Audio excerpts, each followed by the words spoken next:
Isang UK national sa Cebu, hindi lang daw pagpapalaki ng katawan ang inaatupag, di umano'y sangkot rin sa patong-patong na kaso. Drug possession, assault, arson at rape ng isang menor. Rubbish, isn't it? Minsan mo na rin bang napanood ang vlog na ito sa isang online video sharing application? Skinworks, boys. I hope you don't mind me getting your top all sweaty. Ang kanyang mga content, pagpe-flex ng kanyang macho body. Street fighting. Yes, good kick. At ang kanyang love story sa isang Pinay na live-in partner. Nagawa pa niyang mamasyal sa isang tourist attraction sa Cebu. We're just visiting the Mary Shrine in the Philippines in secret location. You probably know where it is. Ito pong individual na ito ay subject po ng investigation ng ating Fugitive Search Unit. It's really worrying po na nagtatago po siya dito sa Pilipinas, knowing his violent past. How are you doing, all my beautiful people? I hope everyone's okay. Pero teka, stop muna sa pag-scroll dahil ang bida sa video na yan, wanted pala ng mga otoridad dahil sa patong-patong na mga kaso.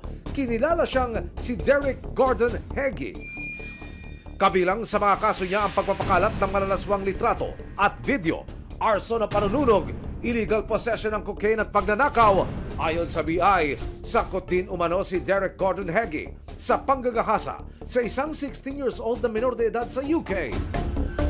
So, kaya nga kinukonsider natin siya na danger sa mga kababaihan at kabataan dito dahil nga sa mga kaso na kinakaharap niya sa UK.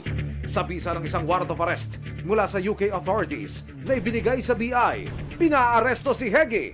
Naku po! Let's get ready to rumble! Dahil ang mga otoridad ng Pinas nakatanggap daw ng tip kung saan posibleng nagtatago ang suspect. So, according nga sa information ng embassy, sinasabing dito sa Cebu, lumapag.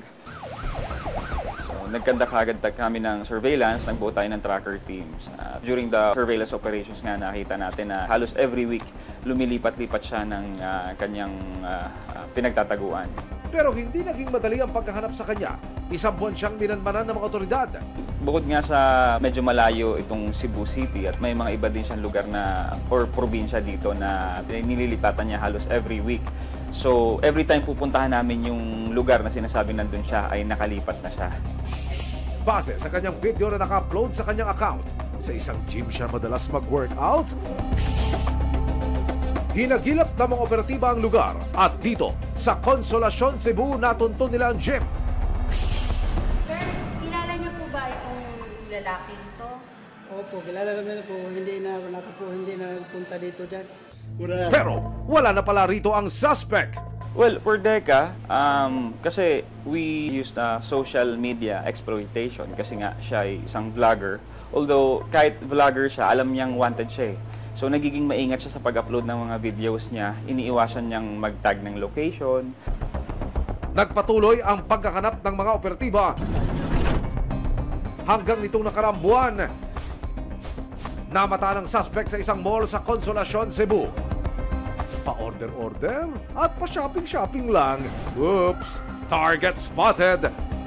Pagkatapos mag-fully paid sa cashier, ang mga atraso niya naman kaya ang susunod niyang pagbabayaran?